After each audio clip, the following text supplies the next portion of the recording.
Maneru, to everybody who's out there joining us for another edition of Live Chats on Monday. I would say it's a wonderful evening tonight. The weather is great, and everybody, of course, is celebrating the departure of winter finally. And I'm really hoping that, of course, there's not going to be another cold front coming to just surprise us like the last one did in a bit. But vanvese vari kutijoina nhasi tinoti welcome pamusha wedu tinotaura nyaya dzinonakidza panapa. And today we have on this second season of Live Chats on Monday a very, very, very special guest in the name of Geraldine Chiedza Zikwature. How are you, ma'am? Hello. Good evening. I hope everyone is okay there. I'm doing fine, thank you. That's good to hear. That's good to hear. For those who don't know, of course, by introduction, Geraldine is an accountant by profession, now an MD of her own company. You know, she got tired, of course, of getting paid by someone else and thought, you know what, I just want to make my own money. So now she's running her own company, of course, diversifying into different fields as well. While she's at it, she's also now the executive vice chair of the Small to Medium Enterprises Association of Zimbabwe, a very big post, which makes her rub shoulders with very big people. Also a mother of two and married to a very, very close friend of mine called Tony. Ma'am, how do you cope with doing so many things? How do you cope? I think I'm just privileged that I've got a good support system. I think my backbone, which is my family, my husband and my children, really support me in what I do. So I get to really spread my wings and fly and just continue doing what I love to do, which is entrepreneurship. Good for you. And I'm thinking now, the question on most probably everybody's mind as they're logging into this session is we kind of know, have an idea of how the Zimbabwean economy looks like. The numbers don't lie. It's really bad. It's been tough for a number of years, actually. And someone would then sit here and say, but there is a lady who's jumping into the shark-infested waters of entrepreneurship in such a moribund economy. What inspired you? What motivated you to leave the comfort of your nice, well-paying job to start the risk of I'm not sure how much I'm going to get this month job? Okay, so I know this is going to sound a bit arrogant, but I'll be very honest. Right throughout my employment days, I knew that I wasn't born to be employed. I hated it.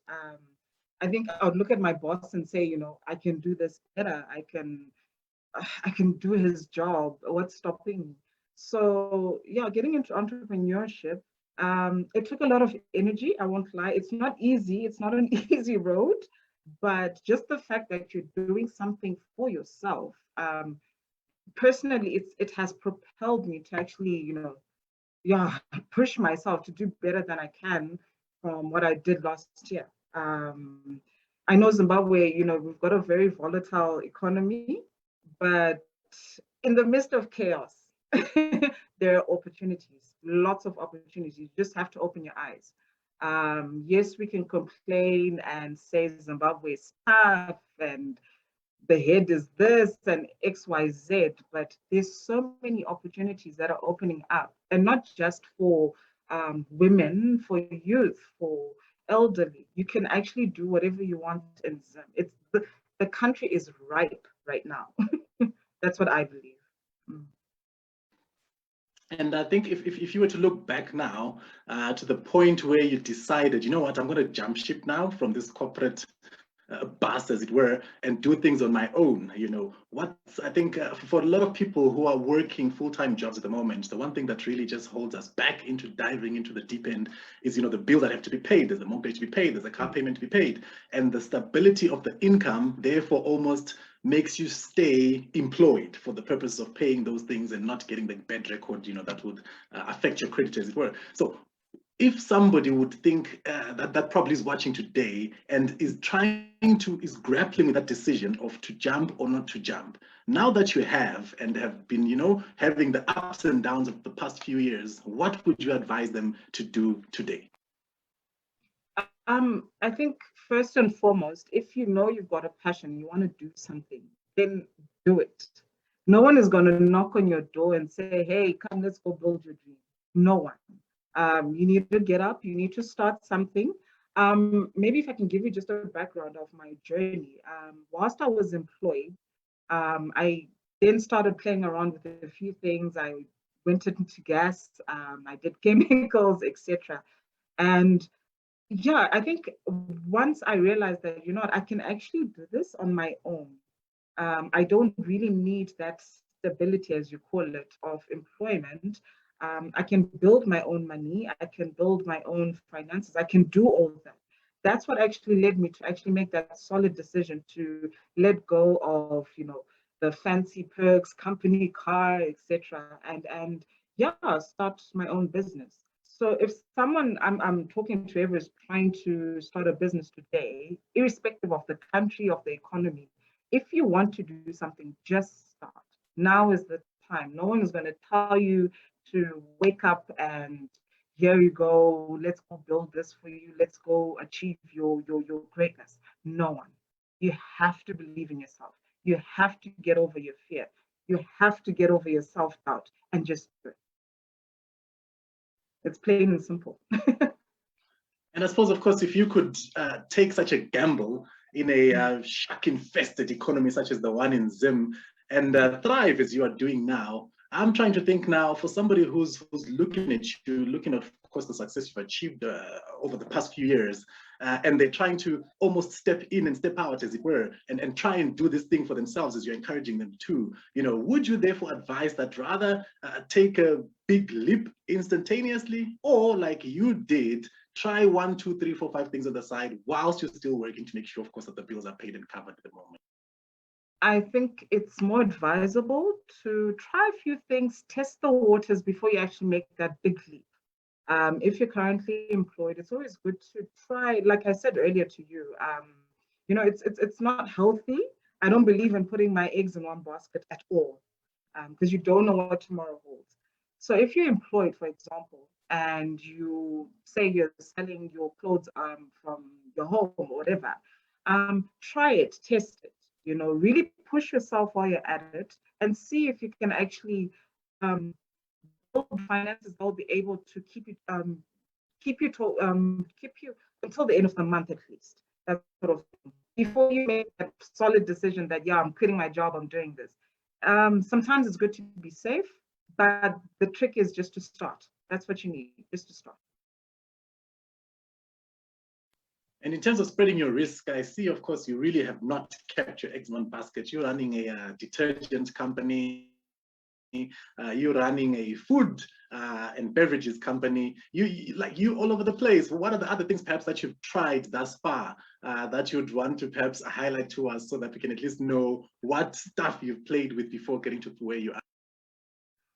Initially, I started with gas. I wanted to be the Jinimbi of Zimbabwe. I don't know if the viewers know Jinimbi, but I wanted to do that. But I don't think I had the passion for that. It wasn't for me. I did try, but yeah, it wasn't for me. Then I tried, believe it or not, I actually enjoy, I'm a foodie. I enjoy cooking. So I went into the bakery industry, played around with that. But again, it wasn't my passion. I've always loved chemicals and just hotel and hospitality, that sort of thing. So once I realized that, you know, my passion is actually towards swaying more towards mixing up chemicals and creating, you know, magnificent cleaning chemicals, that's when I realized this is what I'm going to pursue. And I won't lie, the road was not easy. I failed. I can't even recall how many times I made drums and drums of chemicals that I don't even know what they were. But I kept pushing myself to continue with that and not give up, because that is what I wanted to do. And then, of course, like you mentioned, the food industry, I love cooking. I love food. I love enjoying music. So it's something that was a given. And then I've also got green fingers. I love farming. So yeah, I'm into farming as well. So I just literally just followed my passion and pursued the stuff that I knew I would enjoy doing and make money out of them. if there was really ever a person who would fit the description of a jack of all trades, I'm sure that that would really be you, because from gas, jumping into doing fit cooks, you know, and all these other things that you're talking about, this is quite a lot. And I must say, well done for that. It's good. I think it's inspiring for a lot of us out there to, you know, not sit back and just wait for that one big thing, you know, but try this, try that and see how it goes, which is almost like a testament of what you've done thus far. Now you've done all of these things, you've stepped all of these hoops and jumped all of these stairs, and you found yourself now as the executive vice chairperson of the small, hey, did I say that like executive vice chair, hey, Chigaro, of the Small to Medium Enterprise Association of Zimbabwe. What exactly do you guys do there, and what's your role specifically within that organization? Thank you. Okay, so as an association, we take care of the SMEs, the small to medium enterprises right across Zimbabwe. We lobby for policies and advocate for policies that are in favor of SMEs. As you know, SMEs are the backbone of any economy. So that is our main thrust as an association. And as the vice chairperson of that association, obviously, I make sure that we speak to like your ministry of our ministry here in Zimbabwe, which is the Ministry of Small to Medium Enterprises, and ensure that our voices are being heard. I think most of the time SMEs are ignored. We are considered just a thorn to especially your big corporates. So just having that voice and knowing that there's a platform, there are people there that can actually propel your voice as SMEs, it's something that's very important in Zimbabwe right now. That's what we do as an association. Right, and I'm picking up the whole backbone stuff, which really is backed up by facts. You are not talking lies there. No. You're not gaslighting us. In fact, the E sector within Zimbabwe contributes about 50% to GDP. This was in 2018. And I'm talking 50% of the entire annual GDP of the country. Now, only 5% of the bank loans were used to subsidize businesses within the SME sector. Now, obviously, there's a big imbalance there, where you see that the SME sector, like you're saying, being ignored as it is actually contributing to half of economic performance of the country. And yet, when it comes to providing finance, you're only getting, well, your members anyway, 5% in total of what the Reserve Bank says went to small to medium enterprise in 2018.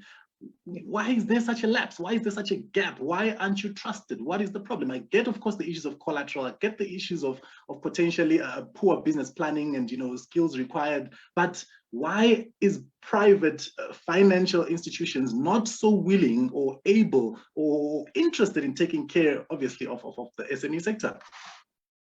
I think the main issue we have here at home, you know, SMEs, most of the SMEs here are not really registered.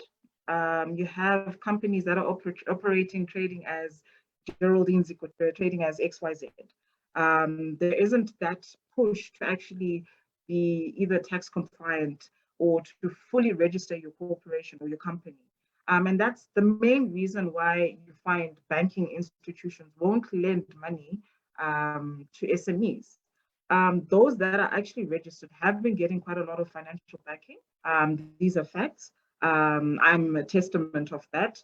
And so long as your paperwork is in order, there's nothing that can stop you. I think a lot of people are afraid or, yeah, just afraid and fear just at the whole registration process. But it's actually pretty easy.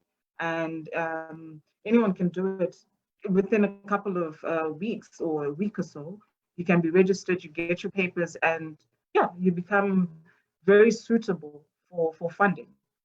That's the main issue that we're suffering as SMEs here. Just that lack of compliance, lack of paperwork being in order, apart from collateral, apart from the usual issues that come up. Yeah. And from your engagement with some of your members, what's the reason that they kind of staying away from the registration process? What's stopping them from actually legitimizing their businesses, as it were? Is it an issue of potentially trying not to pay tax? Yes. To put it outright, taxes are a bit high. Just the whole fact of having to pay as you earn here, or your income tax. You find most of our SMEs don't fully understand what the benefits of compliance. So they shy away from being legitimate, like you put it. That's the main issue that just gets them not to even be interested in registering their businesses.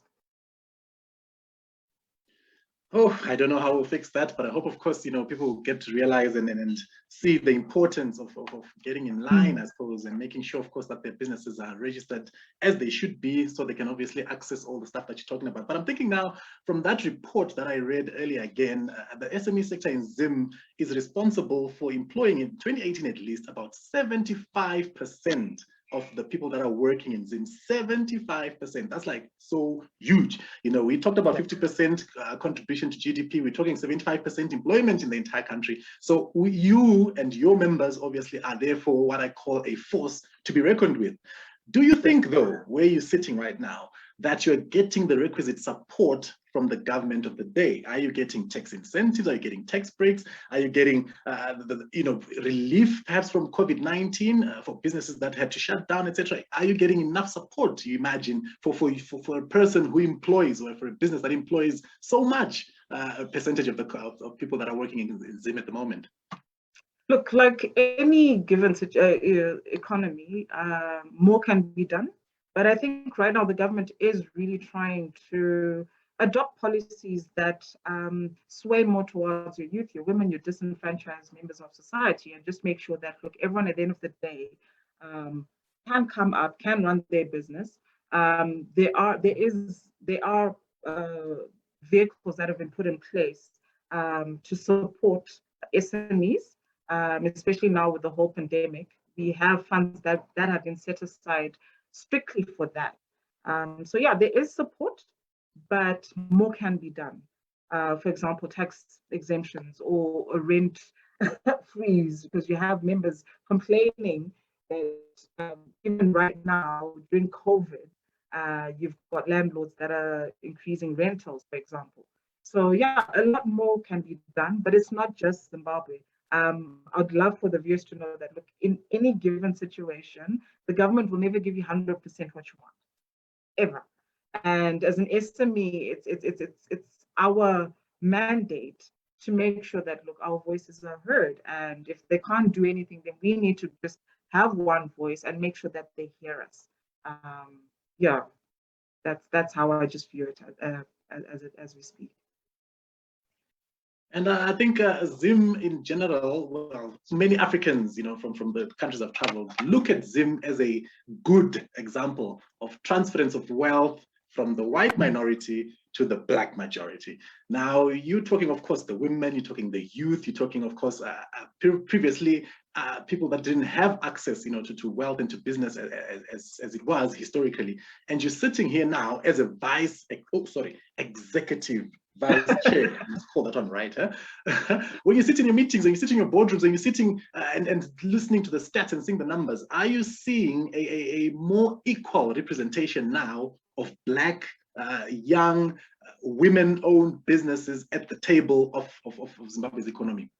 Definitely, definitely. I think right now, like I said earlier, Zimbabwe is just ripe with opportunities. You have people, especially I'm talking from business point of view. You have young people being heard, sitting on boards as we speak. It's no longer just about, I'm sorry to put it across this way, but about the war veterans or about those that liberated us. No.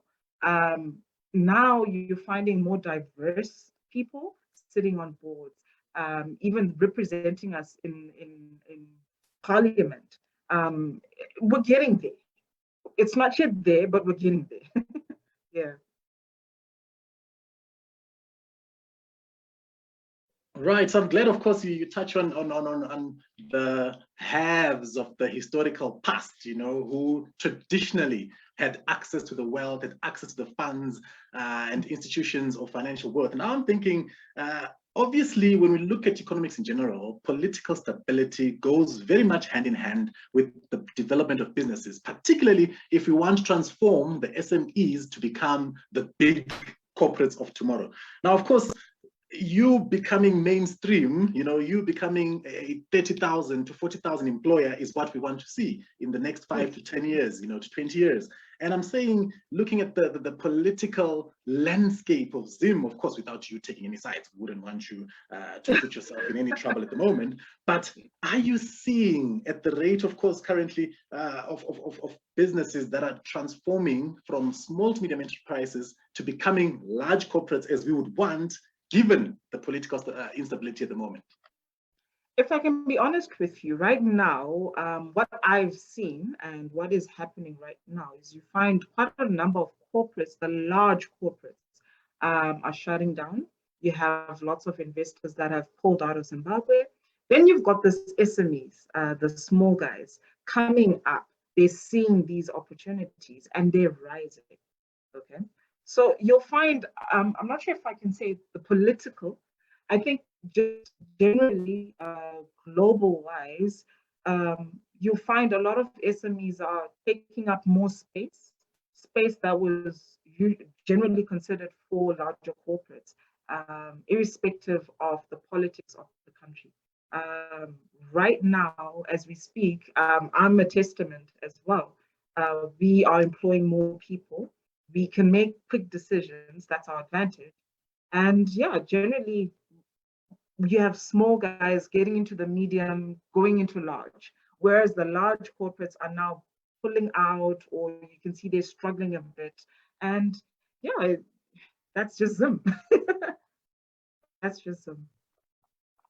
How do you think we can fix that? Because I think ultimately we want the young guy to thrive. We want the small business to grow. But at the same time, we want the large established corporate to also survive, to almost project confidence to external investors, to come, hey, Wazan, we are really open for business. So where's the disconnect? Where are we failing, you would say, in your own opinion, obviously, to do that, to bring and grow the young business, but at the same time maintain the presence of the big business? Look, Zimbabwe, like I said, is a very volatile economy. You have policies being adopted overnight that will literally change how you're doing your business. You'll wake up and be told, not being political, that, for example, the rate we're no longer using US dollars to trade. So obviously, for any foreign investor, that becomes a no-go area. All right. However, for the local SME, for the local person who is running a business, that's an opportunity for them to actually take space. So yes, I think I'm trying not to dwell much on politics, to be honest, but until we have stability in our country where the investor can get their money back if they do invest in the country, that's the only way we can have that stability. However, it is good for us SMEs because, look, doors are opening. Doors are opening on a daily. And I think it's important that you mentioned that, of course, that's for the external, the foreign investor. Now, for a lot of us, I think the period 2000 to today pretty much saw a massive exodus of a lot of qualified and skilled Zimbabweans, myself included, who find ourselves in the diaspora now. And when you're looking at our constituency, how do you think we can effectively, if at all, try and make a difference or even invest in SMEs with that sort of assurance that surely this will thrive and I'll get at least a profit out of this investment that I'm making? Is it something you'd advise? So I'm of the notion that if you're a true Zimbabwean, you'd have invested in your country, all right? Yes, there was chaos. Yes, a lot of people migrated for several reasons, but for that person that migrated to find greener pastures. Honestly, for you to try and now invest in the country may be a bit tricky because you won't get that US dollar or that pound or rands. We'll be very honest. Unless if you actually come back, all right? If you come back, you invest in your country, you can thrive. That's how I view it. I'm clear and cut like that. Hey, I'm hearing a lot of chuckles from different corners of the world. I'm sure people in Auckland, New Zealand, and Dallas, Texas are saying, hi, what are you saying? I'm going to pack up all that I have and come and invest in an economy that I really can't get dollars and pounds back? Is it something that I really should consider? You know, look at the cost-benefit analysis of that. Is it something that you really say, pack up and come back? Yeah, but okay, so if you think about it, you're in a foreign country, probably working a 5 to 8 job, I don't know, and surviving literally probably on bits. I'm just talking in general. This is the general consensus of a lot of people that migrated, isn't it? Oh, thank you. Thank you for clarifying that you're talking in general, not talking to me directly. General. Look, I've got a lot of relatives. I've got brothers and sisters that are outside the country, that are employed. And here I am in Zimbabwe. I was employed, but look, I have that opportunity to actually build a company on my own.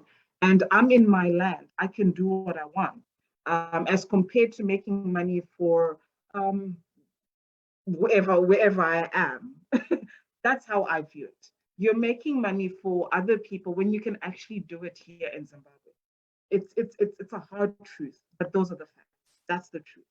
If you want to build your country, you want to invest in your country, the only way you can do it is actually be there. You can't expect to make tons of money on the cell phone. Look, we're in a world that is pretty rotten. You will send money home, someone will steal it, and I don't know, buy cars or etc. And you'll think every single Zimbabwean is like that. That is not the truth. The only problem we have is that you're not here. You need to come back, invest in your own country, and see the country grow. That's the only way we can actually say, look, we are growing our country. We are growing our economy. It's that simple. Hard words indeed, hard words indeed. And I think for a lot of us sitting in the foreign community, it is a painful thing, because I think one thing we kind of realize, whether you're sitting in the UK, you'll never really get the English accent right. You know, you always remain somewhat of a foreigner in that country. Whether in America, you can't really get that twang perfect, and you always therefore remain some sort of a second-class citizen. Here in South Africa, hey, come on, you read the news every other day, you know, etc., etc. So I think it's almost consensus that we would ultimately or love to come and work back home and make things work. I don't think people would want to leave where they are to kind of find another job. Ideally, they would of course want to invest in something there that would actually make Zimbabwe thrive and go forward. So I'm thinking now, if you are in that space already, you know, that's the hopes and dreams that we have, but you already find yourself in the space where you're running these businesses and you're considered a small to medium enterprise, so much that of course you've gotten the executive vice chairmanship of the thing. If anything, what are 2 or 3 things that you think would be required for a business of your stature to actually make it to the next level? Look, scaling is always difficult. I think just the fact that you are growing, but if you have, for example, Zimbabweans in foreign countries investing in companies that are scaling, that is something that will be very beneficial to the country, to us as SMEs here home. I believe that, look, I believe in Ubuntu. So if we all come together, we invest in our companies that are here, yeah, we can grow. Yes, you'll find more Black people. I'm not being political. You'll find more young Black people who have energy growing into corporates, irrespective of where you are. I think we can all do something just to make sure that our country is stable at the end of the day. Right, and interestingly, I think with your last comment, somebody's just asked a question now before we log off. And the question is, can't the SMEAZ, which is yourself, of course, the organization you represent, facilitate for diasporans to invest in SMEs and facilitate paying of dividends to the investor. In other words, kind of like a SME stock exchange of some sort. Revolutionary idea indeed, but obviously taking into consideration the risk you spoke about earlier, that people can really run away with your money. Is it something that you can facilitate or potentially even implement? Yes, definitely. Just going through an association like ours, for example, we are a reputable organization. We can facilitate for something like that, obviously, and just ensure that your funds are kept somewhere stable, somewhere safe. That can be done. Obviously, you need to contact us at our offices, but that's definitely something we can facilitate here back home. Yeah. Magnifique. Now we've come to the end of our program. It's only 30 minutes, as you know, and I'm glad, obviously, you know, it looks like, how, where did the time go? Indeed, I think it's good to leave people with a bit of a good taste in their mouth. But as you sit there and talking, obviously, of the business environment in Zimbabwe, what you don't know is that there's a lot of people that are watching here from Swaziland, from Zambia, from Mozambique, who can identify with the issues, you know, that a Zimbabwean business might face, pretty much mirroring what's happening in their countries when you talk, of course, of the broader political issues as well. What's the one or two things you'd like to say in closing, of course, to not only Zimbabweans that are in the diaspora and obviously those that are at home, but pretty much Africans in similar situations like Zimbabweans who are listening to you right now and thinking, what's the one word you'd want to leave with us today? As Africans, we can do it. There's absolutely nothing that can stop us. We have so many opportunities. We have so many resources. We can do more if we just believe in ourselves, if we believe in our countries. Yeah, if we come together, irrespective, we're Africans, we're brothers, we're sisters. Let's pull together, let's work together and just build the continent. And maybe just one day we become the continent that's looked at for everything. I suppose that's the dream that we all have for this continent. I think it's high time to say thank you very much for availing yourself. I know you've got a very busy schedule. I think from your profile earlier, you can see, and we know that, of course, you are a busy lady. You did say you like to cook, so I'm sure perhaps the pots are waiting for you out there. But it's an honor. It was a privilege having you over. And I think for everybody who managed to join us, good evening. And thank you to Ms. Geraldine for making it tonight. Thank you so much for having me. It was a true honor. Thank you.